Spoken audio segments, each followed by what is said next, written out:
All deeds are led by the mind, created by the mind. If one speaks or acts with a corrupt mind, suffering follows. As the wheel follows the hoof of an ox pulling a cart. Mind is the forerunner of all actions.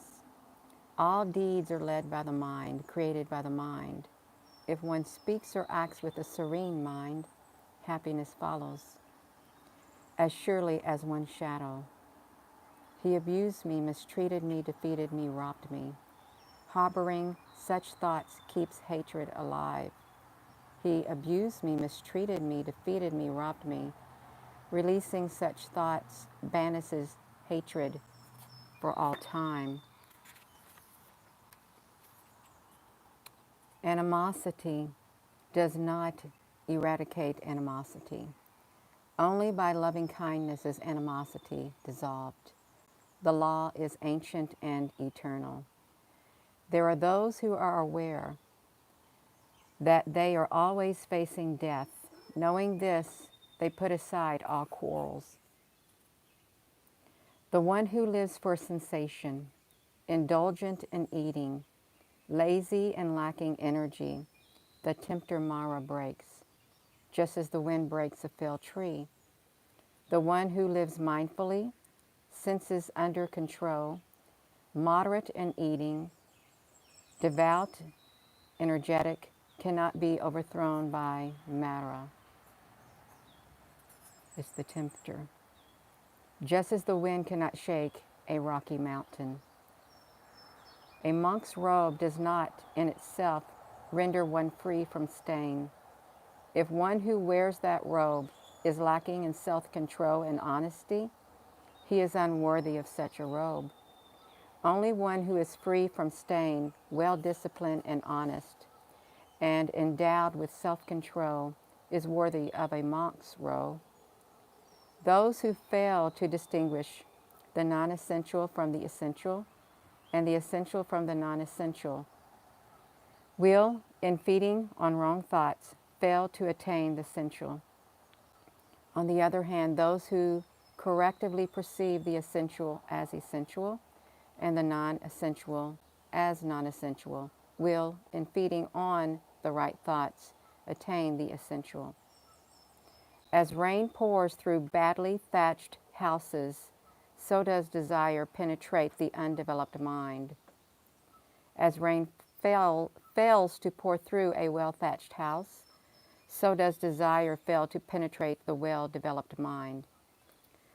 For the doer of evil, there is only grief, here as well as hereafter. In both states, he experiences grief, seeing his own unwholesome acts. For the doer of good deeds, there is rejoicing. Here as well as hereafter, joy and more joy are his, as he sees his own right action.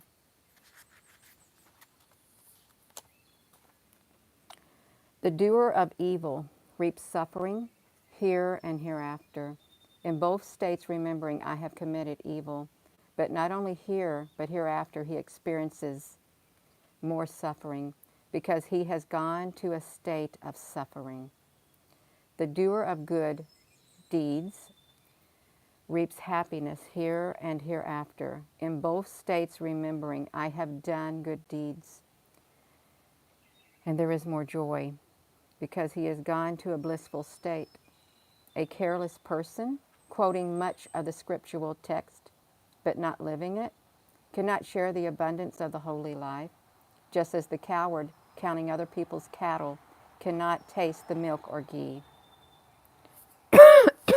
Excuse me.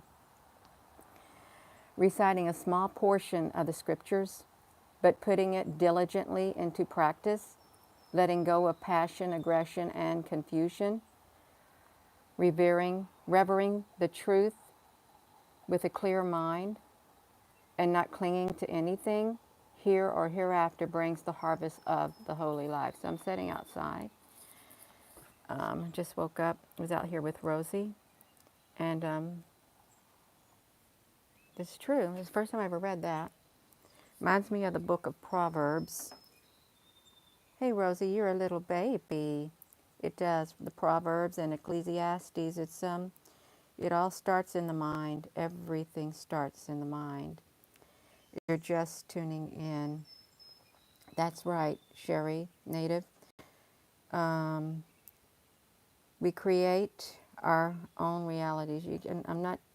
It's going to be hard not to focus on those thoughts of the wrong that's been done, the mistreatment that's been done.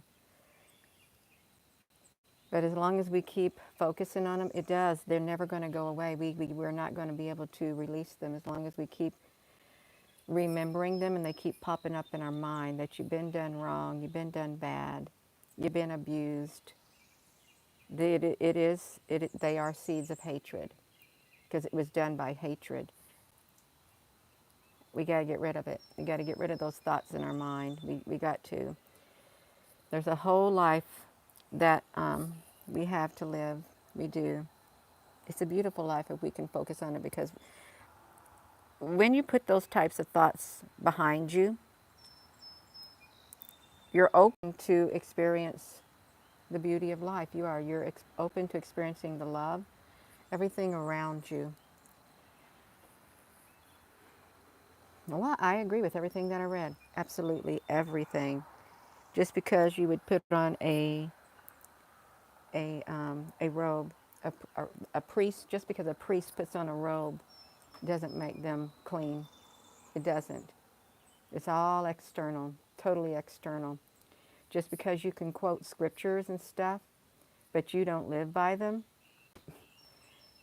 you could know the scriptures from the back side of your hand to the front side of your hand. You can recite it perfectly. But if you don't put what you read into action, if you can read a little bit of scripture and you can live by that little bit and put it into action, that's even better. It's putting things into action. It's like you know you shouldn't do something, and you can probably tell yourself, I shouldn't do it, but then you go out and do it. That's kind of hypocritical. It is. No, we got to get rid of these bad thoughts. We got to, no, my gosh. This is really serious if you think about it. Having those thoughts like that, he abused me, mistreated me, did bad things to me, it does. It keeps the hatred alive. It keeps all of those feelings alive. Or say you've been done wrong in other ways, as long as it keeps coming to your mind, you know what feelings are associated with it. You know exactly. And they're not good feelings. They have an energy with them. We need to get rid of them and let it go. Let it go. Because it's attaching itself to us, that energy is. It's that spirit. It's attached to those thoughts. It's living rent-free in our minds. It's living rent-free in our lives. Sometimes, the way that you've been done does spur you to do better, and not have that victim mentality. A victim mentality literally does keep you in that victim cage. You're in a cage with that. He did this to me, he did that to me. I'm guilty of it. I am. I'm guilty of it. A lot of people are more guilty than I am of whatever it is. It's a victim mentality. You got victim of bad stuff, bad energy did it to you. You were their victim. You were the victim of that bad energy. But if you keep remembering it, even if it's long since passed, you're going to be still stuck in it. You have the key to break free. You do, no matter what it is. You have the key to push it all out. What are you doing, Rosie? Honey, what are what are you doing, Rosie? Are you being a little baby out here? You want to play? I know you do. Okay, Rosie. Yeah, you got to break free. You have got to break free. Look at Rosie. She is so free. She don't got a care in the world, even though she's an animal. Rosie, honey, you got to be a little baby. You do. Yeah, leave the past in the past. If at all possible, leave the past in the past. Let it, let it go. Let it go. Let the past go. If it's bringing bad memories to your mind of a traumatic event in your life, leave it in the past. The more you allow it to come with you, stay in your mind, the more you're held back by your past. It's going to keep you from moving forward. Leave the past, whatever the past is, in the past, especially if it's bad. Now, if you have good things that happen in the past and you focus on those and you think about those, that's not going to hinder you. It's not, because it's good. It's good energy. It's going to make you happy. It's going to make you enjoy your life, enjoy your day. It's going to give you something to look forward to, not something to not look forward to. You got to focus on the good in the world. Don't focus on the bad that's been done to you, Gina. I know. I know.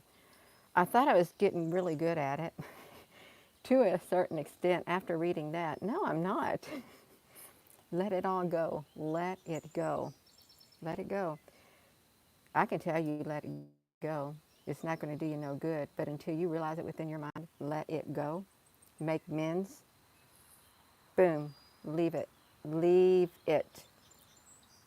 Your thoughts, it starts in the mind. Everything. It's like that Joyce Meyer, battlefield of the mind. She had it right. It is the battlefield. That's where everything happens. It starts with a thought, and the thoughts grow. They grow. Hello. Yeah. Um, I'm not looking at the comments, but I'm looking, you all know. You can't focus on what was done to you wrong, because every time you bring it back, this is never going to go away. It's not going to go away. It's like turning on the TV and watching a horrific crime scene. Every time you turn on the TV and it's got that it's got a horrific crime scene on it, it's never going to leave. It's never going to leave. Think of your mind like that. Every time you go there it is in your mind. It's a horrific crime scene. Whatever that horrific may mean to you in your life. Because every time you think, it's always in the forefront. Get it out. Reach inside and pull it right out. Just pull it out. Really, you can do it. Vision your hand glowing white. Or you can pray in the name of Jesus. Pray to get it out. Reach, and you can physically, spiritually, picture your hand glowing white, surrounded in white, pure white light, grasping whatever it is out of your mind or your body. Because more often than not, these things, they have a mass. They're mass, but they have like roots or tentacles. Rip them out. Rip them out. Just picture the energy from your hand, this white. This is spiritual. You can pray. You can pray. I would encourage you to pray too, but you got to like spiritually think of going in there, grasping it, and letting the white light penetrate it, pull it completely out. Then take it and take it. It's all white. Take it and envision its tentacles or roots being pulled toward a brighter light, like the sun, just like a magnet pulling it, and then let it go, and it will go straight to the sun. Just picture it like that. That just entered my mind. Really, like something like sucking in all that bad energy. You can pull it out, or you can like picture the sun doing that too. You can picture Jesus doing it. You can picture God do it. However you can do it, do it. Hey, Rosie, I feel your claws on my leg. I do. Get rid of it. Get rid of it. Free yourself. It doesn't feel good thinking about all the bad things that's been done. It holds you back. You can't enjoy your life. It robs you of today. When you hold the thoughts of yesterday, the bad things, it literally is robbing you of your life's essence. It's keeping you from living, is what it's doing. Aww. Somebody got themselves hidden by our Applebrooks honey. Thank you, Applebrooks. They must not been very nice. My throat wants to tickle. I think that's a sign, Gina, in your video right there. It was 15:10 when I said that. Yeah. Yeah, Carly. No, we got to do it. I got to do it too. We got to practice. Practice makes perfect. Got to start somewhere. Even if you've been thinking about all this bad stuff, remembering all this bad stuff your whole entire life, it's got to start somewhere. And at some time, it can start today. It's starting today with me. It is. I'm going to let these words sink, and I'm going to read it again. Going to read it again, and I'm going to read the rest of it because it's good. It's got good energy. It's got good thoughts. It's good words. It's not focusing on making the bad stay around. It's focusing on how do you get the bad out of your mind? How do you get the bad thoughts out? You got to focus on it. You get it out. Really think of your hand. Glowing white is part of the sun. You know, the sun can purify. The fire purifies. Or you can think of your hand as a great big flame of fire going on the inside of you, grasping whatever it is that's got the big tentacles, burning it up, and focus it toward the sun. Think of the sun like a big vacuum sucking it, or like a big magnet taking it away. Do that too. It's nice to be able to spiritually envision that. I used to think about stuff like that when I was younger, when I would have thoughts just racing in my mind and you couldn't turn your mind off. And that does happen. I would envision years and years ago throughout my life a great big massive, massive, massive hole that didn't have a bottom to it. When I couldn't get certain scramblings in my mind out that keeps you awake, I would picture like a gigantic bulldozer pushing all of those thoughts into that great big gigantic hole. I would. And I would, at